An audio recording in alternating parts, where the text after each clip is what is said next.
छात्रों, सुबह मैंने आपको इससे पहले 7.2 जो है एक्सरसाइज फिनिश कराई। मैं अब आपको इससे अगले वाले चैप्टर पर ले चलता हूँ। इसमें इस चैप्टर में हमने त्रिकोणमितीय सर्व समीकरणों का समाकलन में उपयोग करना है। कौन कौन सी प्रमुख सर्व समीकरण प्रयोग होंगी और कैसे इनका प्रयोग होगा, मैं तुमको कुछ उदाहरणों के द्वारा बताता हूँ। पहले मैं आपको बता दूँ कौन कौन सी सर्व समीकरणों का प्रयोग होना है। पहली सर्व समीकरण तो है 1 - cos x = 2 sin square x/2। दूसरी है 1 + cos x = 2 cos square x/2। अब आप बोलेंगे ये सूत्र कहाँ से आए? आप जरा पिछले कक्षा में चलिए। कक्षा 11 में त्रिकोणमितीय फलन थे, आपके पास एक पाठ था चैप्टर नंबर 3, उसके सूत्रों को रिकॉल कीजिएगा। वहाँ पर आपको त्रिकोणमितीय अनुपातों में संबंध दिए हुए थे और उनके योग और अनुपातों के त्रिकोणमितीय फलन थे इत्यादि इत्यादि।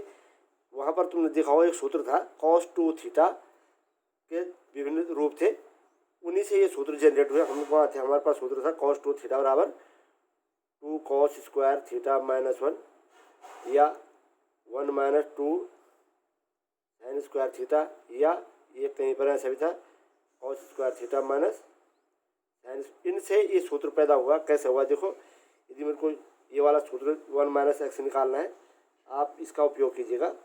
माना मैं cos, इसको मैं 2 थीटा की जगह थीटा लिखूँगा तो cos थीटा = कितना होगा? देखो हम क्या करें, cos 2 थीटा को cos 2 × θ/2 लिख देंगे। = कितना हो जाएगा? अब ये cos 2 थीटा की फॉर्म में आ गया, इस फॉर्म में आ गया। अब आप इसको लिखिएगा, ये हो जाएगा 2 cos स्क्वायर θ/2 -1, है ना। देखो ये वाला सूत्र डेवलप हो गया। मैं पक्षांतर कर देता हूँ, 1 को मैं दाईं ओर ले आता हूँ तो क्या जाएगा 1 + cos θ = 2 cos स्क्वायर θ/2। यदि मैं इसको x की फॉर्म में लिखूँगा तो मैं लिख सकता हूँ 1 + कोण को मैं थीटा की जगह लिखता हूँ 1 + x = 2 cos स्क्वायर x/2। देखो ये वाला सूत्र जो है, ये वाला सूत्र से डेवलप हो गया। यदि मैं इसको इस वाला सूत्र को रखूँगा cos 2 theta = 1 - 2 sin square theta, तो इससे हमको ये वाला सूत्र मिल जाएगा। ऐसे नीचे देखिए तुम्हारे पास sin a + b + sin a - b = 2 sin a cos b है। ये सूत्र कहाँ से डेवलप हुए हैं? आपने वहाँ देखोगे दो कोणों के योग तथा अंतरों के त्रिकोणमितीय अनुपात, वहाँ पर आपके पास था सूत्र sin a + sin b = 2 sin a + b/2 cos a - b/2। इस सूत्र से आपका ये सूत्र पैदा हुआ। यदि मैं a और b की जगह यहाँ पर a + b और a - b लिखूँगा तो आपको ये सूत्र मिलेगा। देखिएगा, यदि मैं यहाँ पर नोटेशन करती हूँ a b जगह मैं इनको x y दे देता हूँ, आपको आसानी होगी समझ में। x + y sin x - y। अब मैं माना x की जगह a + b और y की जगह a - b लिखता हूँ, तो देखो क्या बनेगा आपके पास sin a + b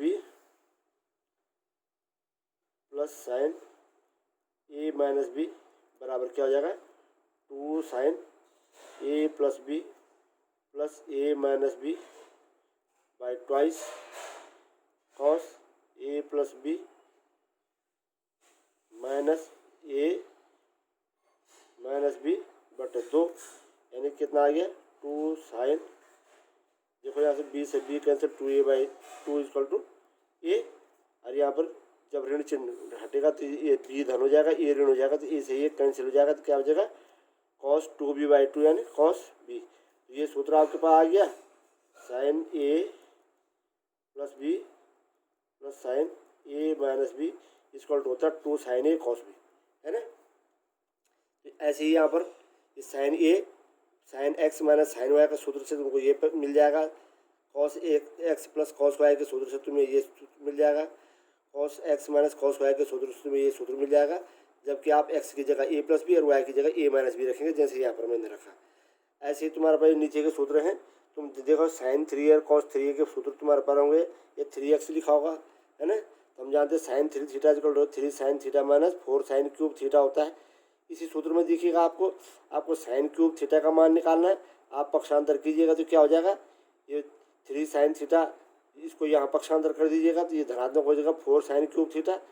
देखो यहाँ पर sine 3 theta equal to 3 sine theta minus 4 sine cube theta. अब साइन क्यूब थीटा की वैल्यू चाहिए, इसको पक्षांतर करके इधर जाओ, 4 साइन क्यूब थीटा इधर हो जाएगा, ये हो जाएगा 3 sine theta minus sine 3 theta. अब 4 से भाग दीजिएगा तो साइन क्यूब थीटा का मान मिल जाएगा तुम्हें। साइन क्यूब थीटा हो जाएगा 3 साइन थीटा माइनस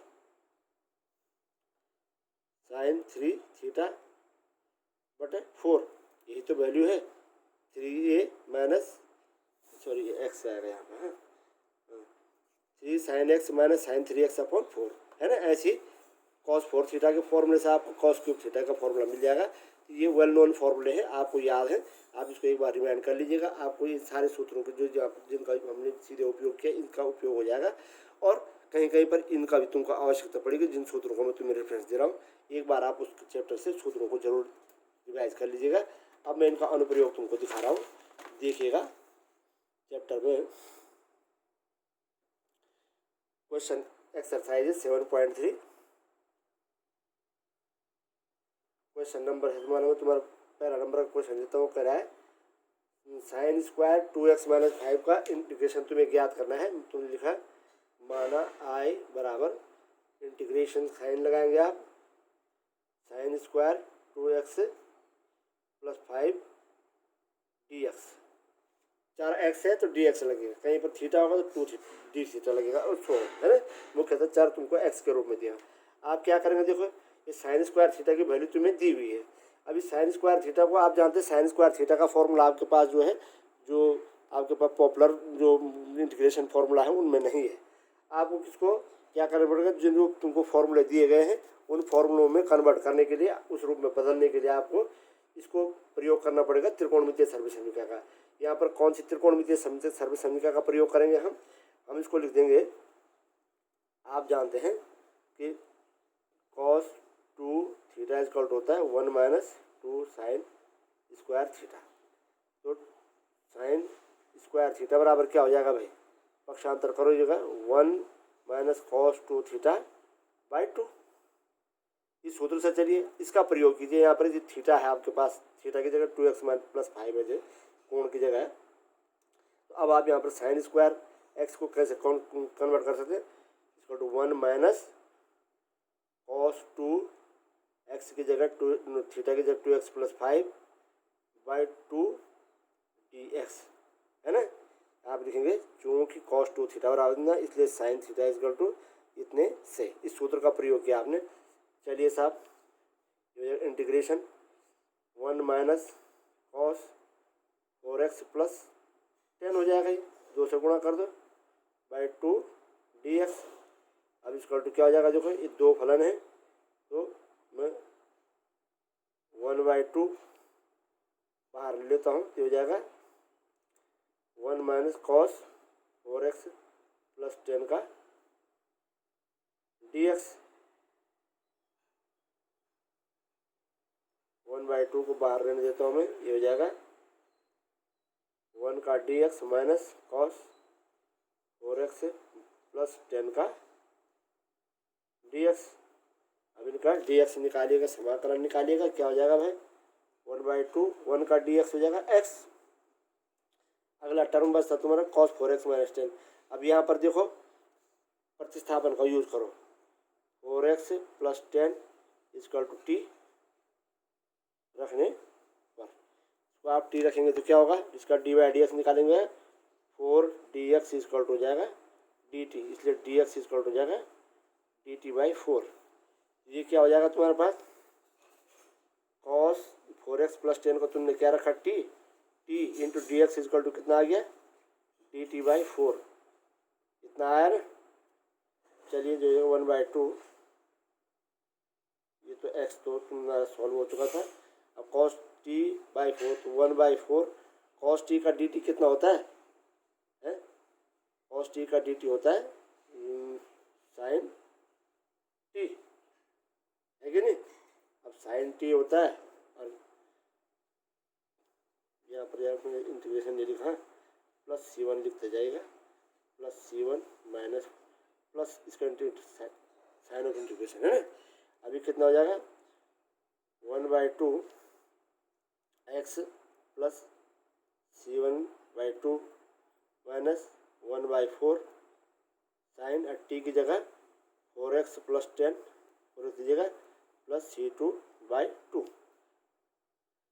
देखा 1/2 x minus 1/4 sine 4x plus 10 ये C1/2 और C2/2 को इसको C लिख डालिएगा कॉन्स्टेंट ऑफ इंटीग्रेशन, कोई दिक्कत नहीं। और ये आपका क्वेश्चन सॉल्व हो गया है ना, बल्कि 1/2 बाहर था ना ब्रैकेट के, ये 1/8 हो जाएगा जब ब्रैकेट खोलेगा है ना, 1/8 जगह C में। ठीक है, तो एक बार फिर देख लीजिएगा आपने कैसे केस को सॉल्व में बता रहा आपको। आपने लिखा माना sine square 4x sine square 2x plus 5 का dx आपको निकालना है। आपके पास साइन स्क्वायर का फॉर्मूला है, लेकिन आप कॉस टी का कॉस एक्स का साइन एक्स का इनका फॉर्मूला पता है, तो हम इनको इसके जो दो घात है इसको एक हमको इसको रैखिक घात मिलाना, एक घातीय उसमें बनाना, तो साइन कॉस मिल जाएगा तो हमको मिल जाएगा। अब इसके लिए हम क्या करेंगे, इस पे त्रिकोणमितीय समीकरण का प्रयोग करके, आप जानते हैं cos 2 थीटा इक्वल टू इतना होता है, इसलिए cos 2 थीटा के इस वाले सूत्र से cos 2 theta equal to 1 minus 2 sine square theta से हम साइन स्क्वायर थीटा को वैल्यू cos थीटा में कन्वर्ट करेंगे, ये हो जाएगा 1 माइनस cos 2 थीटा बाई 2। अब हमने क्या किया, इसको 1 माइनस cos 2 थीटा, थीटा की जगह कितना 2x प्लस 5 है, cos 2 प्लस 5/2 का dx, हमने इसको यहाँ 2 से मल्टीप्लाई किया, ये हो गया। उसके बाद हमने इसको आगे एक्सपेंड किया, यहाँ पर दो फलन प्राप्त हुए आपको है ना। फिर यहाँ पर आपने प्रतिस्थापन का प्रयोग किया, 4x प्लस 10 को आप टी मानेंगे, जिसको d/dx निकालेंगे, देखा 4dx इक्वल टू dt, क्योंकि 10 का तो d/dx शून्य होगा, और तब आ जाएगा dx इक्वल dt/4, और इस तरह से आप करते जाइए, आपका सॉल्यूशन हो गया। ये क्वेश्चन नंबर 7.3 का क्वेश्चन नंबर 1 मैंने आपको कराया। मैं आपको एक आध क्वेश्चन और करा देता हूँ इसमें, जिसमें नेक्स्ट क्वेश्चन चलता हूँ मैं, क्वेश्चन नंबर 3 लेके चलो। 3 में कह रहा हूँ cos 2x cos 4x cos 6x, इन तीनों का गुणन कर रखा है, इनका तुम्हें समाकलन निकालना है। तुम लिखो माना I बराबर cos 2x cos 4x cos 6x का dx। जब आपको इसका dx निकालना है तो इसको आप क्या करेंगे, देखो आपको मैंने फॉर्मूला लिखा रखा था अभी, कि ये वाला फॉर्मूला देखिए आप किताब में, कि ये cos a cos b किस मार रखा है, इसमें देखो cos a plus B plus cos a minus b equal to 2 cos a cos b। अभी आप देखिए मैंने आपको फॉर्मूला दिखाया था, फॉर्मूला नंबर 5 में, उसका आप उपयोग करेंगे। आप जान रहे हैं कि 2 cos a cos b होता है, या हम क्या करेंगे, ये तीनों के तीनों परस्पर गुणित में तुम किन्हीं दो को एक पेयर बना करके और इसको 2 से ऊपर नीचे गुणा कर देंगे, काम हो जाएगा। हम ऐसा करते हैं, इसमें 2 से भाग देते हैं और 2 से गुणा करते हैं, 2 cos 2x cos 6x, 6x को पहले लिखो, cos 2x ऐसे लिखो, दो टर्म ये आ गए, तीसरा टर्म क्या बचा cos 4x का dx। आपने क्या किया, 2 से अंश तथा हर दोनों को गुणा किया है ना, ये ऊपर 2 हो गया, 1/2 बाहर मैंने लिख दिया 1/2। अब यहाँ पर हमने 2 cos a cos b का उपयोग करना है, 2 cos a cos b equal to कितना होता है cos a plus b cos a minus b। अब तुम बोलोगे 6x को पहले क्यों लिखा, इसलिए लिखा क्योंकि a माइनस b करने पर ऋणात्मक ना है, आपको सहूलियत होगी। ये आ गया आपके पास cos 6x plus 2x cos 6x minus 2x और cos 4x ऐसे आ जाएगा इसका dx। चलिए क्या होगा 1/2, ये हो जाएगा cos 6 2 8x, 6 में से 2 गया 4x cos 4x का dx। यहाँ पर प्लस का चिन्ह है जरा, हाँ यहाँ पर देखना, यहाँ पर प्लस का चिन्ह है, तो मैं आपको उसको लिख देता हूँ।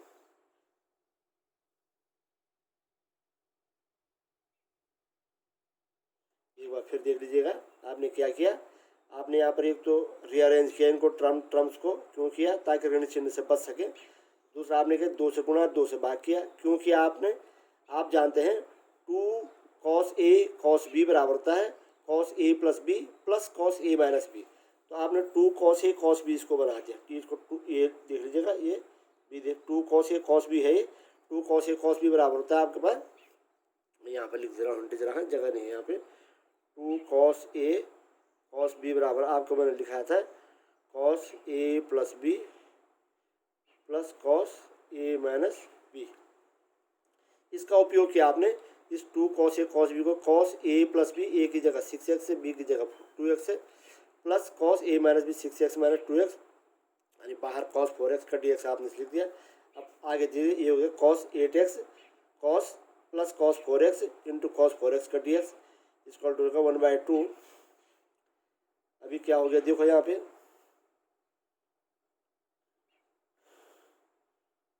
इसमें देखिए cos 8x plus cos 4x plus into cos 4x, ये आ गया ना आपके पास।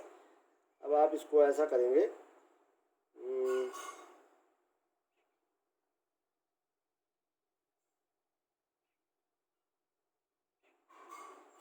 हो जाएगा आपके पास कॉस स्क्वायर 4x, ये हो जाएगा cos 8x plus into plus cos 4x into cos 4x का dx। चलो मैं अगले पेज में इसको दे आता हूँ, ये हो जाएगा 1/2, तो बाहर कॉस से बाहर रहेगा ही। अब आप चलिए साहब इसको आपने मल्टीप्लाई किया, हो गया cos 8x cos 4x, cos 8x cos 4x है ना, प्लस कॉस स्क्वायर 4x इतने का dx है ना।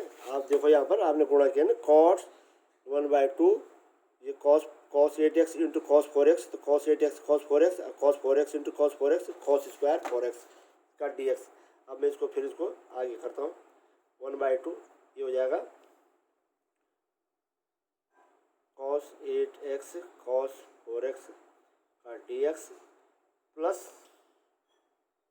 कॉस स्क्वायर 4x का dx, ये दो का टर्म्स बन गए। अब इन दोनों टर्म्स को फिर आप दोबारा सॉल्व करो, कैसे करेगा आप इसको, ये 1/2 कॉस 8x कॉस 4x में फिर 2 कॉस ए कॉस बी का सूत्र तुम्हें लगाना है, इसको ब्रैकेट तो बाहर है ही, इसको वैसे ही फिर करो जैसे पहले किया 1/2 2 कॉस 8x कॉस 4x का dx, और इस वाले को करना है यहाँ पर कॉस स्क्वायर उसका सूत्र लगाइएगा आप, जो सर्व समीकरण थी दूसरी वाली हमने यहाँ पर देखा हुआ है, कॉस 2 थीटा बराबर 2 कॉस स्क्वायर थीटा माइनस 1 से, है ना, कॉस स्क्वायर थीटा बराबर क्या होगा 1 प्लस कॉस 2 थीटा बाई 2। इसका उपयोग करना आपने यहाँ पे इस फॉर्मूले, तो कॉस 2 थीटा इक्वल टू कितना, cos square theta equal to कितना आपके पास 1 प्लस कॉस 2 थीटा बाई 2, तो ये जाएगा 1 प्लस कॉस 2 थीटा, कॉस 2 थीटा की जगह कॉस 2 इंटू थीटा की जगह 4x बाई 2 का dx। इस तरह से आपने इसको कर देना है इस सर्व समीकरण का प्रयोग करके। पहले वाले में तो अभी जो मैंने तुमको टू सूत्र लिखाया था टू कॉस ए कॉस बी का, उसके रूप में आपने कन्वर्ट करना है, इसमें आपने इस सर्व समीकरण का प्रयोग करना है, जो 1/2 इंटू 1/2। अब ये होगा 2 कॉस ए कॉस बी का क्या होगा भाई,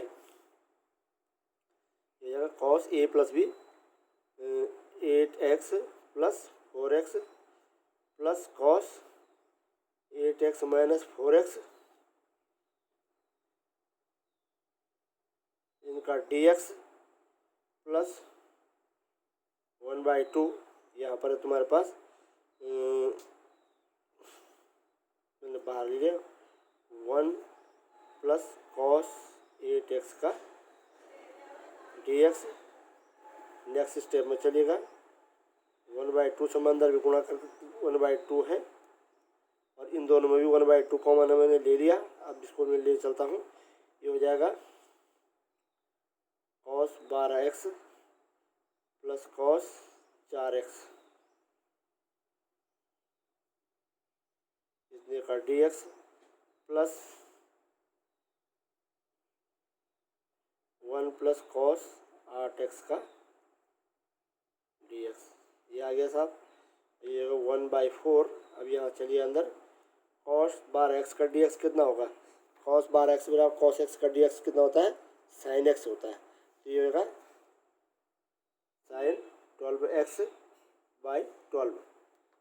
फिर इसका हो जाएगा साइन 4x/4।